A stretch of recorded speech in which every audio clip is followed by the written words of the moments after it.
Bonjour à toutes et à tous et bienvenue. Je remercie les organisateurs de cet événement pour avoir sélectionné cette présentation. L'utilisation de certificats est un des piliers de la sécurité. La génération de ces certificats est habituellement effectuée manuellement et peut prendre plusieurs jours. Ensuite, le certificat et sa clé privée sont généralement envoyés en clair dans un outil de messagerie, ce qui fait de cette transaction une des premières failles de sécurité car la clé privée est potentiellement exposée. Enfin, de plus en plus, les équipes de sécurité demandent une mise à jour plus fréquente de ces certificats. Pour éviter que la gestion des certificats ne vous dépasse, il est nécessaire de mettre en place un système sécurisé et automatisé pour la distribution de vos certificats. Cette session va montrer comment utiliser Vault et Consult Template afin de sécuriser la génération et la distribution automatique de vos certificats. Je suis Stéphane Essegracias. Je suis tout d'abord défenseur et promoteur des logiciels libres open source et open source. Ensuite, je travaille chez ITQ, une société de services présente initialement aux Pays-Bas, puis en Belgique, Allemagne, Luxembourg et France. ITQ est partenaire technologique, principalement de VMware et aussi d'HashiCorp. En tant que catalyseur des transformations cloud natives, j'accompagne nos clients à travers du mentorat technologique et je facilite le développement de leurs talents et le développement de la topologie de leurs équipes. Enfin, je suis organisateur des communautés d'utilisateurs locaux au Luxembourg pour HashiCorp et pour la CNCF. Aujourd'hui, je vais vous expliquer pourquoi vous devriez automatiser le cycle de vie de vos certificats avec Vault. Pour ce faire, je vais créer une PKI avec Vault, puis générer, déployer et renouveler des certificats à partir de celle-ci. Enfin, j'effectuerai une rotation des CA. Enfin, nous verrons quelles sont les prochaines étapes à suivre avant une mise en production. Attention, pour simplifier la démo, le token root est utilisé intentionnellement pour se concentrer uniquement sur les fonctionnalités du Secret Engine PKI. Ne l'utilisez surtout pas en production. À la fin de cette présentation, nous verrons les prochaines étapes à suivre avant une mise en production. Voyons tout d'abord pourquoi automatiser le cycle de vie de vos certificats avec Vault. En effet, pour faciliter la gestion de la structure de votre PKI, pour faciliter les actions autour de la CA, telles que la génération et la rotation des certificats, pour faciliter le renouvellement et le déploiement continu des certificats, ainsi supprimer l'utilisation moins sécurisée des certificats génériques. Enfin, pour tirer parti de l'utilisation de Vault afin de disposer d'une source unique de confiance et d'un journal d'audit. Maintenant, voyons comment construire une PKI avec Vault. J'ai choisi de construire une structure de PKI à 3 niveaux pour prendre en charge d'abord le principe de moins de privilèges et la séparation des tâches, ensuite pour utiliser la flexibilité qui en résulte, pour effectuer une délégation vers un environnement spécifique tel que Dev, Staging et Prod, et une délégation vers les équipes ou vers des applications différentes.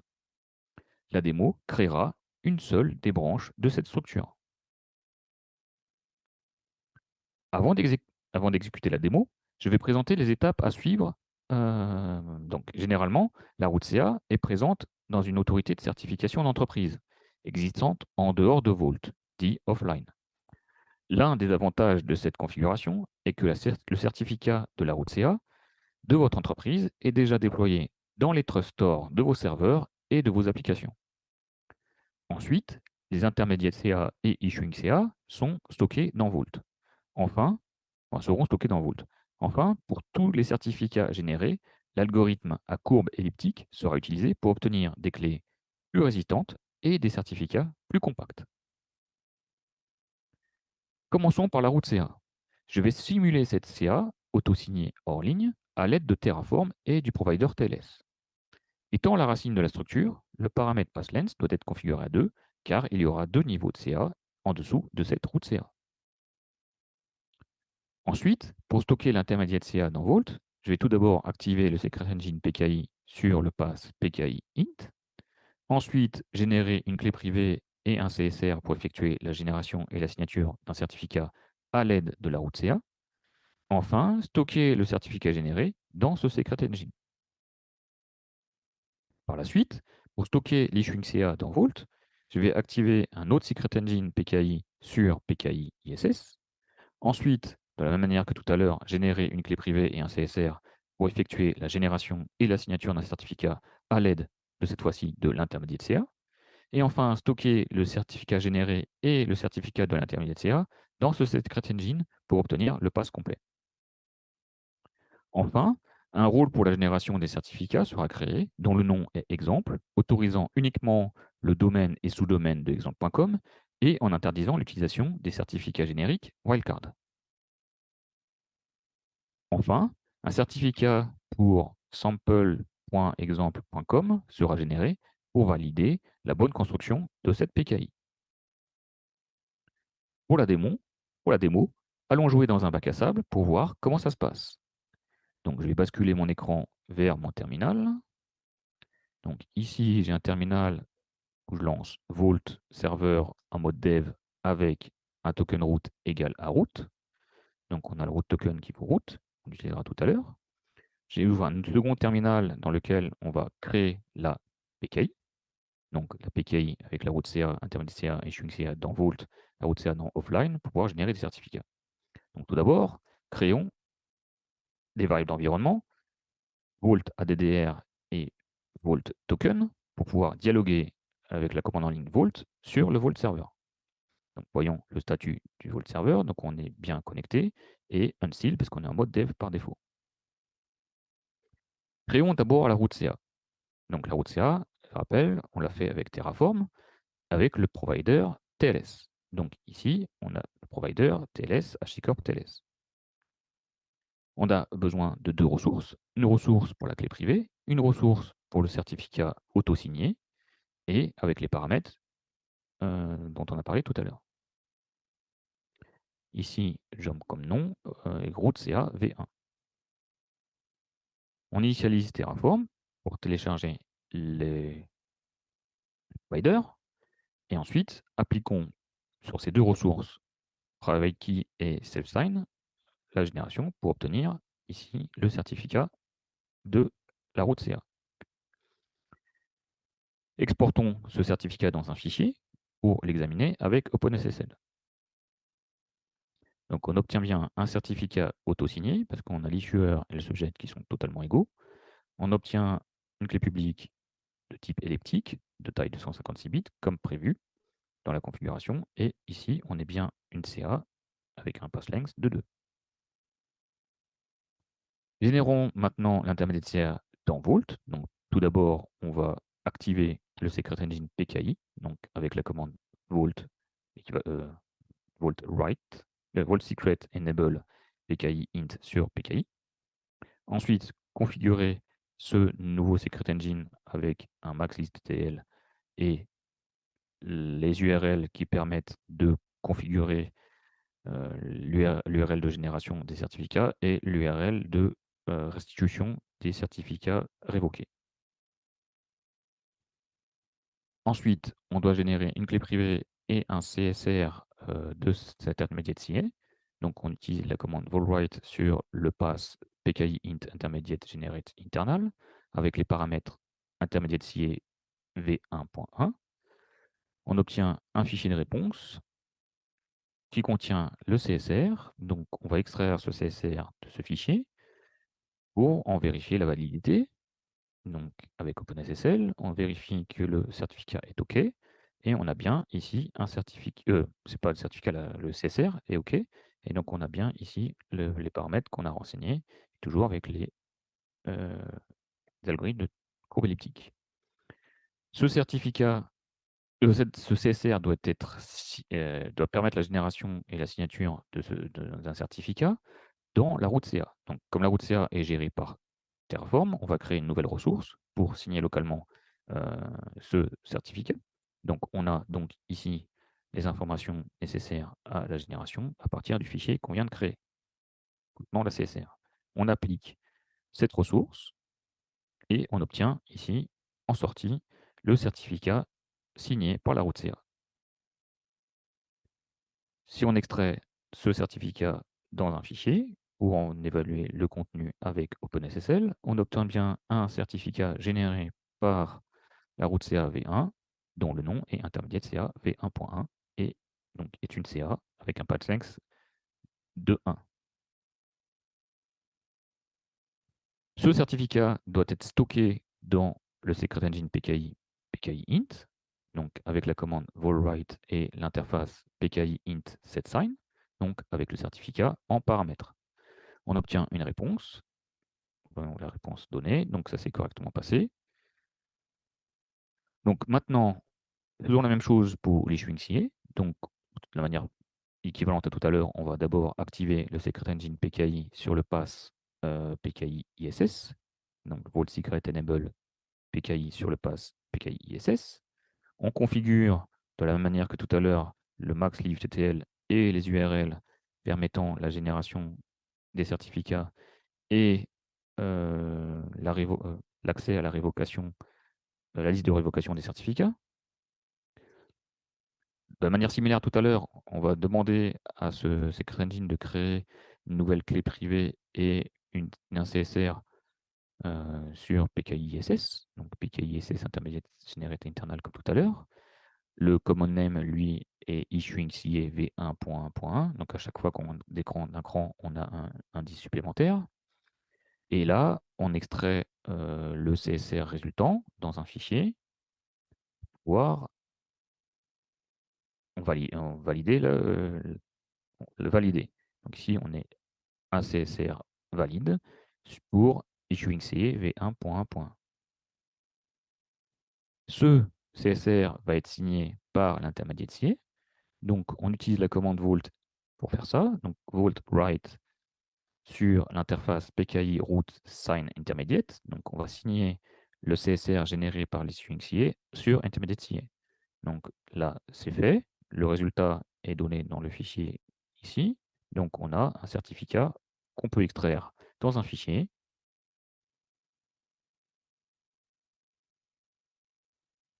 Et dont on peut examiner le contenu avec OpenSSL. Donc, on obtient bien un certificat issu de Intermediate CA v1.1 et dont le sujet est issuing CA v1.1. Et donc, cette fois-ci, on a bien une CA avec un path égale 0, parce qu'on est en bas de la chaîne de CA. Ce certificat ainsi que le certificat intermédiaire doivent être concaténés pour pouvoir être stockés au niveau de l'issuing CA pour avoir la CA chain complète.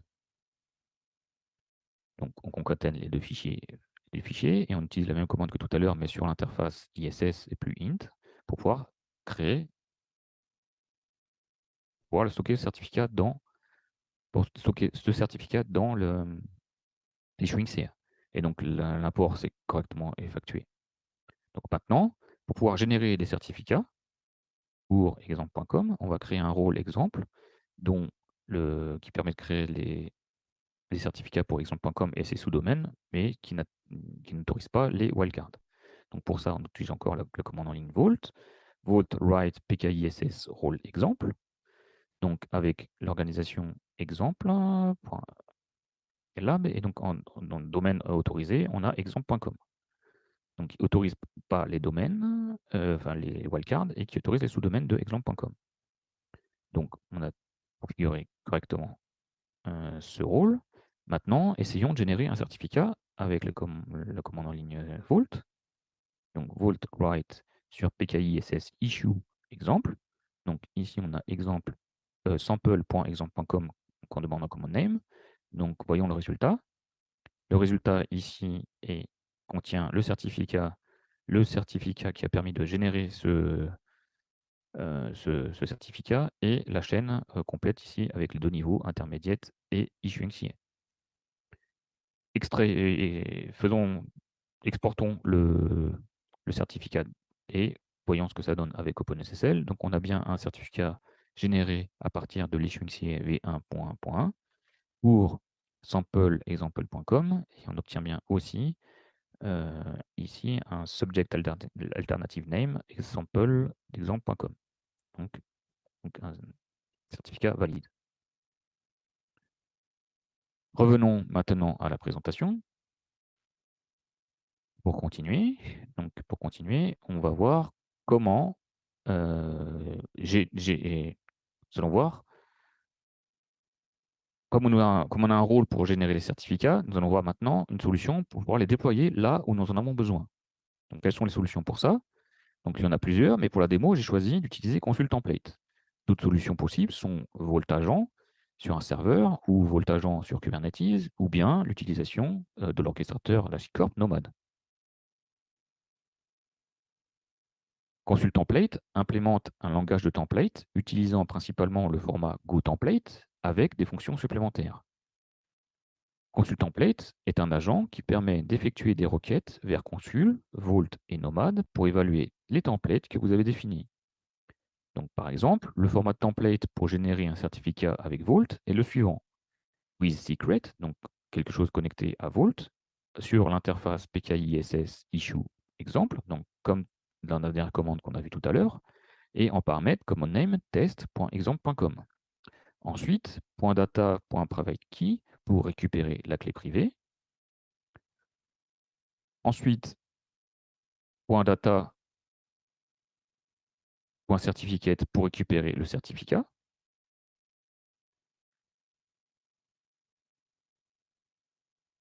Et le chemin PKI ISS cert CA chain et data CA chain pour récupérer la chaîne de CA sans générer le certificat.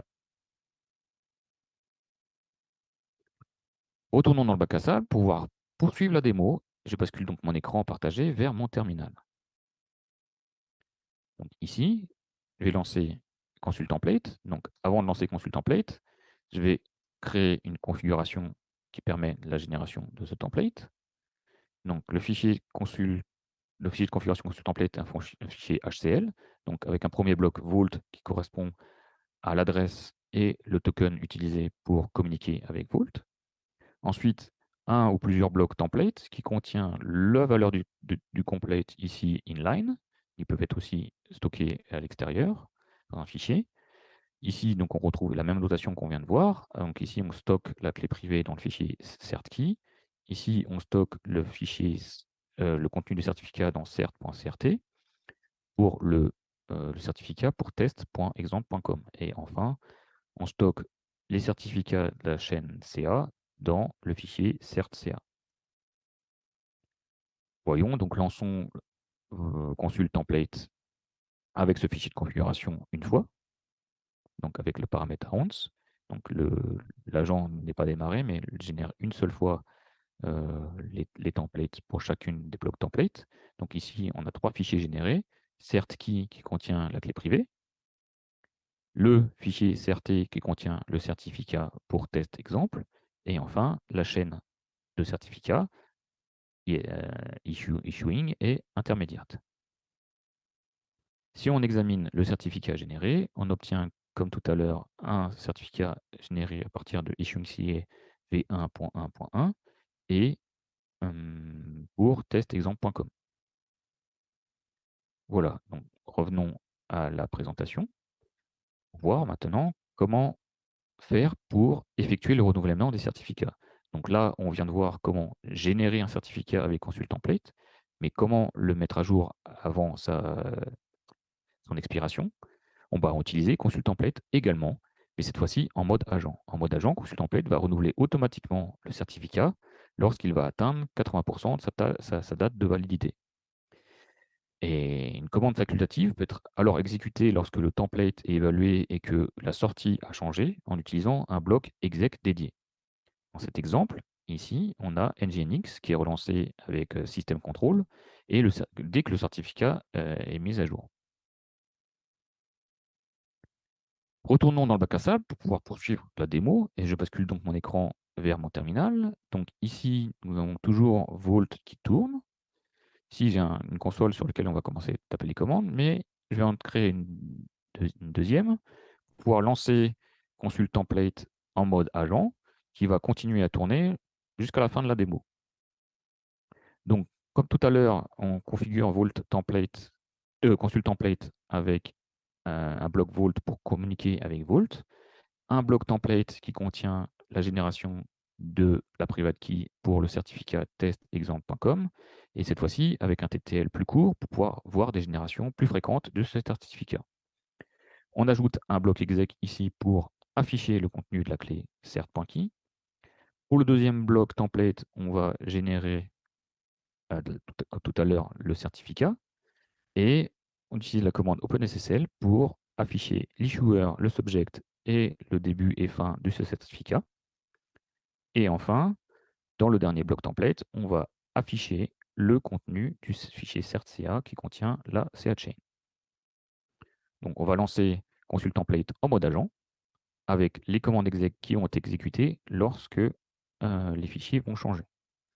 Donc au premier lancement, on a donc ici deux fichiers générés, un nouveau fichier key, un nouveau fichier CRT, parce qu'on a demandé à générer un nouveau certificat avec une nouvelle clé. Donc on a bien une nouvelle clé et un nouveau certificat généré à l'instant. Et on n'a pas le cert.ca d'afficher parce que la CA chain est inchangée et le fichier cert.ca a été généré précédemment. Donc si on attend suffisamment, on a une nouvelle génération de certificats. Donc ici, une nouvelle clé et un nouveau certificat avec des dates de validité ici qui sont augmentées. Et donc ainsi de suite, on va voir toutes les 30 secondes une modification de certificat qui va être effectuée par consult template. Donc au niveau applicatif, je configure une fois mon template pour récupérer un certificat, pour créer des fichiers nécessaires aux applications qui tournent sur ce serveur. Revenons à notre présentation pour pouvoir voir comment effectuer la rotation des CA de manière transparente. Parce que ici, on renouvelle les certificats feuilles, mais si les intermédiaires CA et issuing CA arrivent à expiration, il va falloir effectuer une rotation de CA. Donc, heureusement pour nous, Vault 1.11 a introduit une nouvelle fonctionnalité qui s'appelle Multi-Issuer sur le même Secret Engine. Ainsi, le même Secret Engine est capable de prendre en charge plusieurs CA pour faciliter la rotation. Pour configurer l'issuer utilisé pour générer le certificat de Secret Engine, définit un issuer par défaut. Et le rôle définit, lui, une référence sur celui-ci grâce au paramètre issuer_ref. Donc, voyons comment gérer une rotation de CA avec cette fonctionnalité de multi-issuer. Dans les diagrammes suivants, l'issuer par défaut est entouré d'une bordure verte. Cela signifie que dans ce diagramme, l'issuer par défaut est V1. Pour gérer la transition, on va d'abord créer un issuer V2. À ce stade, les certificats peuvent être générés par un rôle A, utilisant le issuer par défaut qui génère donc des certificats avec l'issuer V1. Un rôle B utilisant l'issuer CA générera donc des certificats avec l'issuer V1. Donc là, on a explicitement demandé à que l'issuer utilise l'issuer V1 et pas la valeur par défaut, la valeur défaut. Un rôle C, ici, il utilise explicitement l'issuer V2, donc il va générer des certificats avec l'issuer V2. Donc, sans doute, comme vous l'avez compris, lors du passage de l'issuer par défaut sur V2, le rôle A utilisant l'issuer par défaut générera des certificats avec l'issuer V2, tandis que les rôles B et C, qui génèrent toujours respectivement des certificats V1 et V2.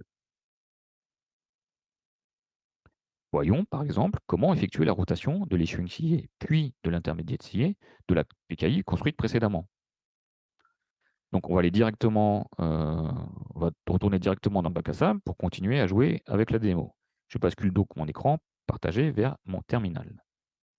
Donc je vous rappelle, ici, on a toujours consult template qui tourne, et ici j'ai Vault Server qui tourne, et donc là je vais taper mes commandes pour générer un nouvel issuer. Donc on est dans ce cas-là. Consult template génère des certificats pour depuis l'issuer v1.1.1. On peut vérifier ici, v1.1.1. On va commencer donc tout d'abord par renommer le certificat par défaut, l'issuer par défaut, parce que on n'a pas baptisé cet issuer tout à l'heure lorsqu'on a créé notre PKI. Effectivement, si on regarde ici, on a un issuer avec une clé, avec un ID, mais donc on n'a pas de nom. Donc pour faciliter les manipulations futures, on va le baptiser. Donc pour ça, on utilise une commande sur l'interface issuer default pour lui donner le nom v1.1. Et donc le résultat de ce renommage indique que le renommage s'est bien passé et qu'on est bien passé en v1.1. Ensuite, on va renommer de la même manière l'issuer de l'issuing CA, donc à savoir v1.1.1. Donc de la même manière que tout à l'heure, on utilise le write sur issuer default avec le name 1.1. Et donc le résultat de ce renommage est correct. On a bien ici un nouveau nom en 1.1.1, enfin 3 fois 1. Donc maintenant, créons un issuer v1.1.2 pour effectuer une rotation de l'issuing CA. On va générer ce nouveau issuer. Donc pour faire ça, comme tout à l'heure, on crée une nouvelle clé privée et un nouveau CSR avec la même commande que précédemment. PKI Generate Terminal. Et donc là, on choisit le nom 1.1.2. On extrait le CSR de résultat. Vérifions la validité de ce CSR. Donc il est correct et on a bien issuing CA 1.1.2. On va signer ce CSR à l'aide de l'intermédiaire. Donc de la même manière que tout à l'heure. Donc c'est les mêmes commandes que tout à l'heure. On utilise cette fois-ci le CSR de 1.1.2. On obtient donc le certificat qu'on exporte dans un fichier dont on peut examiner le contenu avec OpenSSL. On a bien donc un certificat généré par Intermediate CA 1.1 et dont le nom est Issuing CA V1.1.2. 1.1.2. C'est un nouveau certificat. Maintenant, comme tout à l'heure, on va stocker ce certificat et le certificat intermédiaire dans le Issuing CA. Donc on utilise la même commande que tout à l'heure, Vault Write Intermediate Set Sign, avec ce nouveau certificat. Le nouveau certificat est correctement importé. Donc maintenant, on a issuer v1.1.2 qui est généré. On va renommer cet issuer en 1.1.2. Donc là, cette fois-ci, l'issuer est un ID qui est présent dans le fichier JSON qu'on a vu tout à l'heure. On va extraire cette valeur pour pouvoir renommer ce issuing CA à travers l'interface PKI issuer avec l'ID de cet issuer pour le renommer. Et donc, on obtient donc un nouveau nom pour cet issuer v1.1.2. Maintenant qu'il est renommé, on peut facilement effectuer la rotation de cette nouvelle issuer vers v1.1.2 en indiquant le default issuer de issuing CA en 1.1.2. Donc on utilise la commande write sur PKI ISS root replace. Et donc ici, on a bien une modification. Si on retourne chez Consult Template, maintenant qu'on a changé le default issuer, on utilise toujours le même rôle. Ce rôle utilisant le default issuer va générer des certificats avec ces nouveaux certificats. Et donc on a bien donc une nouvelle clé, un nouveau certificat, cette fois-ci issu de CAV 1.1.2 et puis 1.1.1. Et comme le certificat issuing CA a changé, on a donc un dump de CertCA qui est effectué. Donc une modification de ce fichier a été effectuée. Et donc tous les prochains certificats vont l'être avec le nouveau certificat, le nouvel issuer v1.1.2 de la manière similaire à précédemment. Voilà, donc si on regarde les résultats, ici tout s'était bien passé, on l'a bien vu. Et si on liste maintenant les nouveaux issuers sur l'ISS, on a bien l'ancien issuer 1.1.1 et le nouveau 1.1.2. Donc voilà, on va retourner sur les slides pour pouvoir voir quelles sont les prochaines étapes avant la mise en production de cette démo. Sur le chemin de la production, il est généralement conseillé de passer par des phases de POC, comme cette démo, et des MVP validés par vos utilisateurs, pour ensuite mettre une mise en production. Et cette mise en production doit suivre les recommandations de l'architecture de référence issue de la documentation officielle. Ensuite, une codification de la configuration complète de Vault peut être réalisée à l'aide du provider Vault de Terraform, comme la création de la PKI, l'activation des méthodes d'authentification, la création des policies, pour satisfaire le principe de moindre privilège. Et de plus, pour simplifier le renouvellement des tokens Vault, il est possible d'utiliser le Vault Agent sur Kubernetes ou directement Nomad à la place de Consult Template. Enfin, une fois la mise en production de ce principe, il faudra désactiver vos anciens CA. Voilà. Qu'est-ce qu'il faut retenir de cette présentation? Tout d'abord, pourquoi automatiser le cycle de vie de vos certificats à l'aide de Vault? Ensuite, Une PKI à plusieurs niveaux peut être construite et maintenue facilement avec Vault pour générer, déployer avec un agent avec le principe de consul template et ainsi renouveler automatiquement vos certificats de manière sécurisée. Enfin, la rotation des CA, comme on a pu le voir, est effectuée en toute transparence à l'aide de fonctionnalités du multi-issuer introduites dans la version 1.11 de Vault. Je vous remercie toutes et tous. Pour me contacter, vous pouvez me joindre sur l'adresse mail suivante, sestegra@itq.eu et sur GitHub, LinkedIn, Medium et Twitter sur Sestegra aussi. Je vous souhaite un bon Hachitol France et à bientôt. Au revoir.